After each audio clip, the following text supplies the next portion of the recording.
pasti lagi nungguin video terbaru ya dari channel kesayangan kita bersama. Oke, hari ini kita akan membahas, apalagi mungkin teman-teman udah penasaran lihat ada apa ini ember-ember di depan kita. Untuk kali ini langsung aja kita akan bahas tentang masih di pakan alami untuk ikan ya teman-teman. Kita akan bahas hari ini tentang infusoria ya. Infusoria apa sih ya? Secara singkatnya infusoria itu protozoa ya, makhluk bersel tunggal, dan ini kecil sekali ukurannya dan paling sering digunakan untuk pakan burayak ikan yang masih pertama kali makan ya, biasanya di umur 4 sampai 14 hari. Oke, mungkin saya ambil contohkan dulu ya. Nah, kenapa infusoria paling kecil? Kalau kita lihat di Google ya, di pencarian Google, ada beberapa pakan alami yang mungkin teman-teman gunakan untuk pakan burayak yang baru pertama kali makan. Nah, dilihat dari ukurannya, saya bacakan yang paling kecil ya. Infusoria itu ukurannya 50 sampai 100 mikrometer. Terus yang kedua, rotifera itu 150 sampai 175 mikrometer. Kemudian yang ketiga, Artemia di 300 sampai 400 mikrometer. Yang keempat, Moina atau yang sering teman-teman sebut kutir ya, itu 0,4 sampai 1,8 mm. Jadi jauh sekali ya perbedaan ukurannya kutir sama infusoria yang nanti akan kita bahas ini. Terus yang kelima, Dapnia di 3 sampai 4 mm. Oke, saya taruh dulu contekannya. Nah, jadi teman-teman, infusoria itu lebih kecil daripada Artemia ya, dan kutir ya. Makanya teman-teman sering ada pertanyaan mungkin dari teman-teman cupang, pertama kali burayak makan pakannya apa sih ya. Jadi kalau dikasih makan langsung moina atau kutir, nah ada kemungkinan burayaknya, karena burayak masih kecil dan bukaan mulutnya masih kecil juga, ada kemungkinan si moina atau kutir itu nggak akan kemakan sama burayak. Jadinya ada burayak yang bisa makan mungkin karena kutirnya sudah berbiak dan ada anakannya, tapi ada juga yang nggak bisa makan dan akhirnya mati.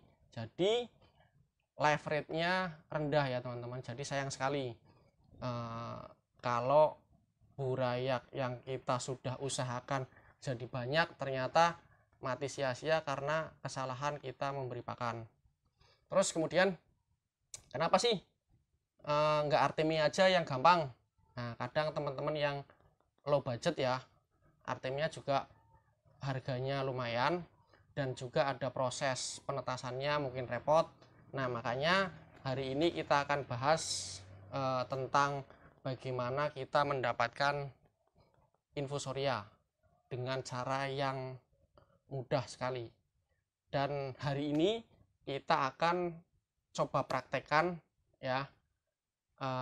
Saya kasih pengalaman saya selama ini kultur infusoria dengan cara mudah, tidak bau, dan bahannya sebenarnya sudah ada di sekitar kita. Hari ini kita akan bahas 4 cara ya teman-teman. Mungkin di sini nanti akan jadi representasi dari keempat cara tersebut. Oke, yang pertama kita ada bahan di ember pertama ini bekas air hijau yang alganya sudah mati. Jadi kalau teman-teman ngecek video saya sebelumnya Nah, saya sudah kasih tutorial gimana caranya bikin air hijau untuk kultur kutir. Nah, setelah digunakan untuk kutir dan alganya sudah dimakan kutir, sudah ada yang mati juga, sudah ada yang berkurang, airnya jangan dibuang teman-teman. Nah, air bekas air hijau itu nanti yang kita gunakan untuk kultur infusoria ya, maaf ya teman-teman. Terus yang kedua, kita ada air bekas ikan ya. Air bekas ikannya juga bukan sembarangan. Kalau teman-teman lihat kemarin yang saya sudah kasih juga tutorial gimana membuat bakteri fotosintesis atau PSB. Nah, air ini sudah mengandung PSB yang kemarin kita bahas. Nah, gimana cara buatnya? Nanti teman-teman bisa lihat video saya sebelumnya ya. Terus kemudian yang ketiga, isinya air bekas cacing sutra atau casut ya teman-teman ya. Jadi kalau teman-teman ada yang punya casut, airnya jangan dibuang, itu nanti akan jadi sumber infusoria juga. Terus kemudian yang keempat, ini air biasa ya. Ini air biasa, saya gunakan cuma air pam aja. Nanti gimana caranya kita akan bahas satu persatu ya.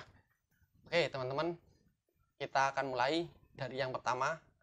Saya detailing ya.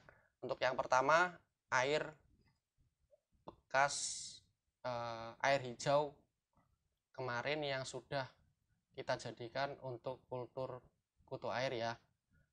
Nah, air ini kita apakan? Tentu saja kita pisahkan ya. Kalau saya pakai wadah-wadah kecil seperti ini, kita pisahkan, kemudian kita jemur. Sudah seperti itu aja, simpel sekali. Begitu kita jemur, nanti akan banyak sekali infusoria yang tumbuh. Kenapa? Karena ini juga bekas air pemupukan ya teman-teman. Jadi sumber makanan masih banyak sekali untuk infusoria. Jadi sesimpel itu, nggak usah ada tambahan apa lagi, bahan-bahan apapun tidak usah. Jadi cukup penjemuran saja ya, cukup penjemuran saja. Kemudian yang kedua, air bekas ikan. Apa yang kita lakukan? Sama, setelah kita ambil, kita sifon ya dari akuarium, ini tinggal kita jemur saja ya, kita jemur saja. Nanti juga karena dia sudah sebelumnya, kalau saya sudah pakai PSB, bakteri fotosintesis yang kemarin, nah dia juga akan cepat sekali tumbuh infusorianya. Kalau pengalaman saya, antara yang satu dan kedua paling lama 2 hari, antara 1-2 hari ketika kita jemur dia sudah bermunculan ya, infusorianya sudah banyak sekali. Sesimpel itu, jadi tanpa tambahan apapun. Begitu juga dengan ember ketiga yang bekas cacing sutra ini ya. Ini karena baru, jadi belum kena jemur, warnanya masih warna bekas cacing sutra. Nanti kalau kita mulai jemur akan berwarna mulai kehijauan ya teman-teman. Nah nanti itu juga sama, akan bermunculan infusoria. Mungkin kalau teman-teman tanya, kalau infusoria ada nggak yang kadang pakai kol atau kol busuk atau daun pisang? Bisa-bisa saja, tapi saya pribadi tidak menggunakan bahan-bahan organik seperti itu. Kenapa? Karena saya tidak mau ada di air ini ada pembusukan. Karena kalau misalkan kita pakai kol dan sejenisnya, sawi atau tomat misalkan, itu nanti terjadi proses pembusukan di dalam air. Nah nanti selain airnya bau, terus tingkat keasaman airnya naik. Nah itu juga akan mengganggu ketika infusoria akan diberikan kepada burayak. Karena infusoria ini pemberian pakannya di serok ya teman-teman, karena saya sendiri nggak punya alatnya, jaring atau apa. Jadi kalau nggak kita pakai pipet, terus kita serok pakai gelas biasa, jadi sama airnya kita kasih ke burayak. Nah, jadi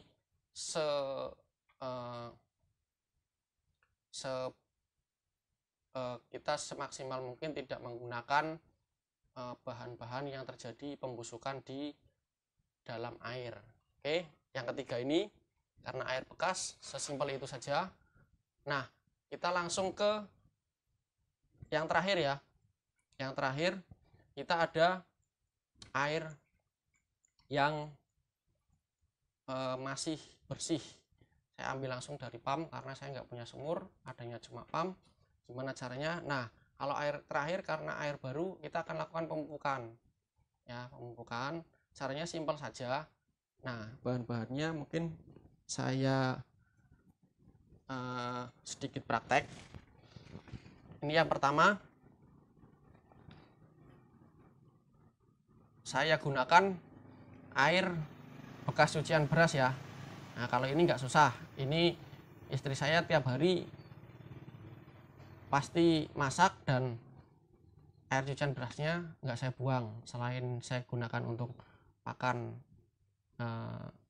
infusoria, ini juga saya gunakan untuk pupuk tanaman juga. Nah, bahan pertamanya ini air bekas cucian beras. Terus kemudian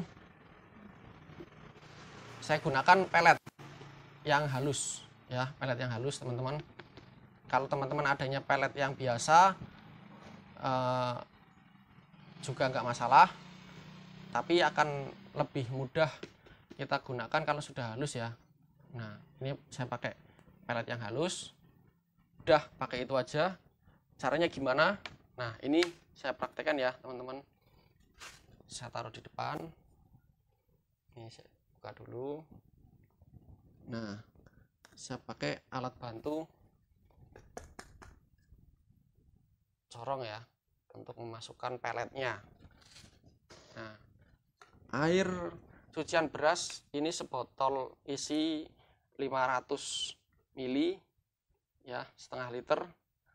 Saya beri pelet 1 sendok makan ya, teman-teman bisa lihat. Langsung aja masukkan ya, langsung aja masukkan.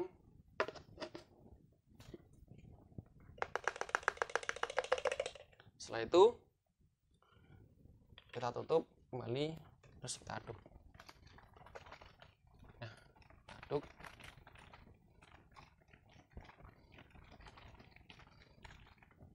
Biasanya saya simpan ini minimal 1 malam ya, minimal 1 malam saya simpan ya. Saya simpan ini, nanti yang akan kita berikan pemupukan untuk air yang masih baru ya teman-teman. Nah, seperti ini kita kocok aja, nanti kita diamkan ya minimal 1 malam. Nah, nanti lama kelamaan, ini saya kasih contohnya yang sudah jadi, dia akan berwarna seperti ini ya. Ini nggak saya campur apa-apa, nggak saya campur E4 atau molase, gula, nggak saya kasih seperti itu. Cukup pelet aja yang tadinya berwarna seperti ini, nanti setelah lama disimpan akan berwarna seperti ini. Nah, baunya juga akan mirip seperti fermentasi ya teman-teman, karena kita gunakan air bekas cucian beras ya. Nah, baunya juga seperti air fermentasi. Nah, ini yang nantinya akan kita gunakan untuk memupuk air yang masih baru. Mungkin kalau teman-teman bisa lihat embernya, saya isi 5 liter ya. Saya kasih untuk 5 liter, biasanya untuk awalan sekitar 10 mili ya, 10 mili, karena ini tutupnya kecil, 4 tutup ya. Kalau tutupnya yang besar, yang tinggi 2 tutup. 2 3, 4. Sudah, seperti itu aja teman-teman. Nanti setelah itu kita jemur. Sama, saya menggunakan penjemuran karena akan mempercepat tumbuhnya infusoria nantinya. Ya, nanti meskipun airnya kelihatan putih, nanti lama-kelamaan dia akan keruh juga karena adanya pemanasan. Nah, nggak akan lama. Ini juga sekitar 2 hari nanti infusorianya akan tumbuh. Nah, kalau air-air yang pemupukan biasanya saya tambahkan lagi pakan sekitar 2-3 hari sekali ya. Ditambahkan lagi seperti ini. Nanti dia akan banyak juga infusorianya. Nah, saya kira mungkin ada masih banyak lagi cara-caranya yang teman-teman pernah tahu atau dapat informasi dan lain sebagainya. Tapi yang saya gunakan ini memang bahannya benar-benar yang simpel sekali. Sebenarnya tidak perlu tambahan macam-macam. Kalau teman-teman pelihara ikan dan airnya sudah dikasih pupuk yang baik ya, maka airnya juga akan sehat dan akan semakin mudah untuk pertumbuhan infusoria. Yang penting satu hal yang perlu diperhatikan, kalau infusoria itu tidak suka di air yang bekas ada obatnya ya. Misalkan kalau teman-teman pakai obat biru, bleach it dan lain sebagainya, atau garam ikan ya, dia kurang suka. Jadi memang benar-benar ini airnya bersih semua dari obat-obat ikan. Nah, nanti akan semakin mempercepat infusoria itu tumbuh ya teman-teman. Nah, oke, ada 4 cara yang kita gunakan sesuai dengan pengalaman saya. Mungkin kalau ada teman-teman yang ingin coba di rumah silakan. Caranya mudah sekali, tidak repot, tidak banyak bahan, dan pastinya tidak bau dan tidak ada pembusukan di medianya ya teman-teman. Karena kadang mengganggu sekali. Ada beberapa teman juga yang tanya coba eksperimen pakai bahan-bahan kol, sawi, tomat dan segala macam, hasilnya kurang memuaskan karena baunya yang mengganggu. Oke teman-teman, mungkin itu saja video kita kali ini. Terima kasih sudah nemenin saya sampai akhir. Kalau teman-teman ada pertanyaan, ada saran, kritik dan lain sebagainya, teman-teman bisa tulis di kolom komentar ya. Nah, nanti coba kita akan bantu sesuai dengan pengalaman yang sudah saya kerjakan sebelumnya. Dan semoga, jangan lupa teman-teman berdoa dulu ya, semoga hasilnya bagus dan memuaskan buat teman-teman. Oke, sekali lagi terima kasih. Jangan lupa like, share, komen, dan subscribe ya teman-teman. Sampai jumpa di video saya selanjutnya. Assalamualaikum warahmatullahi wabarakatuh.